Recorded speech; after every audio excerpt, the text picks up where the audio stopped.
그리고 사람도 나한테 좋은 사람을 만나줄 수 있는 그런 해이기도 해요.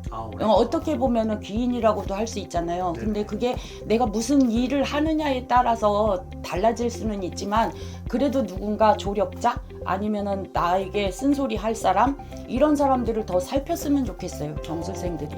예, 그러면 전환점이 될 거예요. 안녕하세요. 안녕하세요.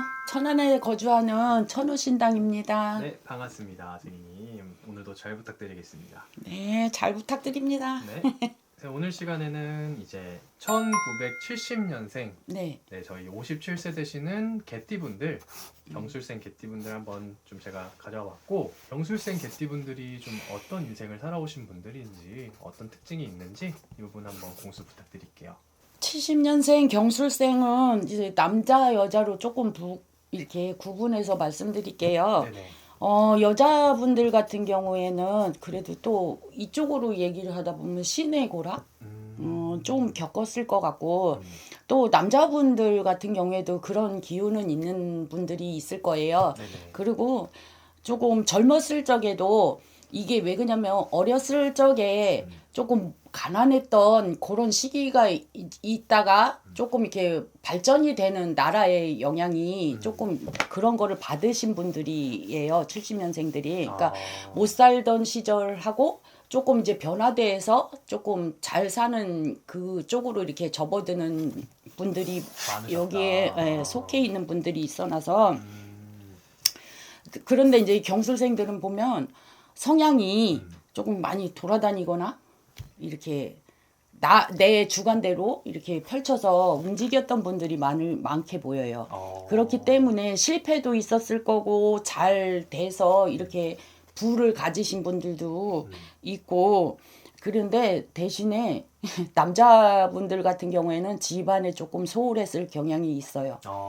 그리고 여자분들 같은 경우에는 조금 외로움을 많이 느꼈다거나 아니면은 몸적으로 인한 괴로움이 있었거나 좀 아픔 뭐 이런 것들을 받고 살아온 경술생들이 많을 거예요. 그렇게 해서 지금은 잘 되신 분도 있지만 어렵게 되신 분들도 있어요. 그래서 조금 지금까지 왔던 거를 발판 삼아서 조금 변화를 주어야 되는 시기다. 네. 그럼 이 저희 경술생 개띠분들이 네. 어찌 보면 약간 좀 뭐 일부 종사를 못한다던가 뭐 일처 종사를 못한다던가 이런 분들이 조금 있으실 수 예, 있겠네요. 있고요. 대신에 자기 분야에 일하는 분야에서는 책임감도 있고 또 이렇게 펼쳐 나가는 그 포부는 넓어요. 알겠습니다. 그러면 저희 70년생 개띠분들 이분들이 인생을 살면서 이분들을 가장 힘들게 만드는 부분은 또 어떤 게 있을까요? 이런 분들은 많이 돌아다니는 성향이 있기 때문에 폭넓은 거는 좋아하지만 그거에 대한 감당이 너무 어렵게 벌리는 영향도 있어요. 그렇기 때문에 그거에서 오는 어려움은 있었을 거예요. 너무 포괄적이기 크게, 때문에. 그죠. 그러면 올해가 2026년 병원년이잖아요, 선생님. 네. 병원년으로 봤을 때 이 개띠분들, 경술생 개띠분들은 좀 어떤 운세로 들어오는지 한번 봐주시면 될 것 같습니다.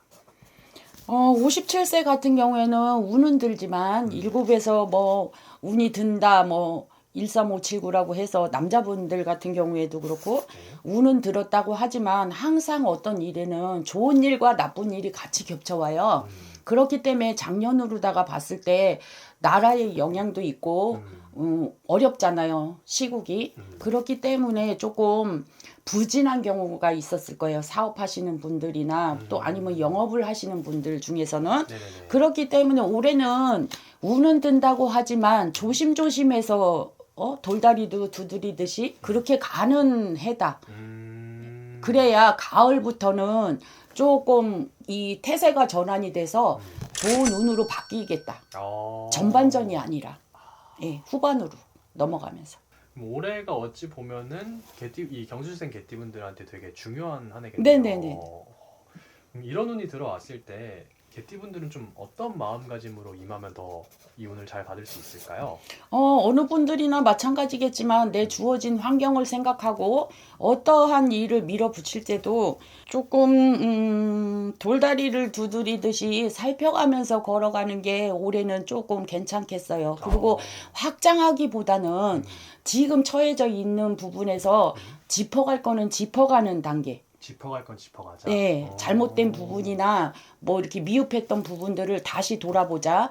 이렇게 해야지 가을로 넘어가면서는 안정되게 가는데 여기에서 또 조금 잘못하면은 관제가 걸릴 일들이 있어요. 관제요? 예, 오. 법적인 부분에서 네네. 올 수 있는 경술생들이 있을 거예요. 네네. 근데 그거를 잘 이렇게 단도리를 해가면서 가을을 맞이하자. 예, 그랬으면 좋겠어요. 알겠습니다. 올해는 이분들이 예를 들어서 뭐 금전의 어떤 운이라던가 이런 것들은 좀 좋은 편인 건가요? 그런 것만 조심하면은? 예, 예. 그리고 사람도 이제 보면은 전체적인 부분이지만 사람도 나한테 좋은 사람을 만나줄 수 있는 그런 해이기도 해요. 올해가. 어떻게 보면은 귀인이라고도 할 수 있잖아요. 네네. 근데 그게 내가 무슨 일을 하느냐에 따라서 달라질 수는 있지만 그래도 누군가 조력자 아니면은 나에게 쓴소리 할 사람 이런 사람들을 더 살폈으면 좋겠어요. 경술생들이. 예. 그러면 전환점이 될 거예요. 알겠습니다. 오늘 이렇게 경술생 개띠분들 선생님이 한 해 운세 전체적으로 봐줬는데 이거는 태어난 어떤 사주팔자마다 다를 네, 수가 네. 있는 거죠. 네. 경술생들은 이제는 뭐 보통 사람들이 얘기할 때는 이제 나이를 먹어가니 건강은 조심해라 이러지만 올해에는 좋은 일도 있지만 나쁜 일도 있을 거잖아요. 네네. 그래서 건강에 대해서는 더 조심을 했으면 좋겠어요. 그리고 이렇게 이쪽 저쪽으로 많이 이렇게 돌아다니는 성향들이 많으실 거예요. 경술생들이. 그리고 하는 사업도 이제 한참 중간을 달려가고 있는 나이이기도 하니까. 근데 그거를 너무 포부만 넓다고 해서 확장하고 뭐 크게만 가지 마시고 올해 같은 경우에는 다시 되짚어서 내 안에 있는 틀부터 방심하지 말고 짚어가자. 그렇게 하면 실패는 덜 할 것이다. 예. 그렇게 했을 때 조금 네네. 더 날 다져갈 수 있을 예. 것이다. 알겠습니다. 오늘도 좋은 말씀 감사드리고요. 다음에 더 재밌는 주제로 또 찾아오도록 하겠습니다. 네, 감사합니다. 감사합니다.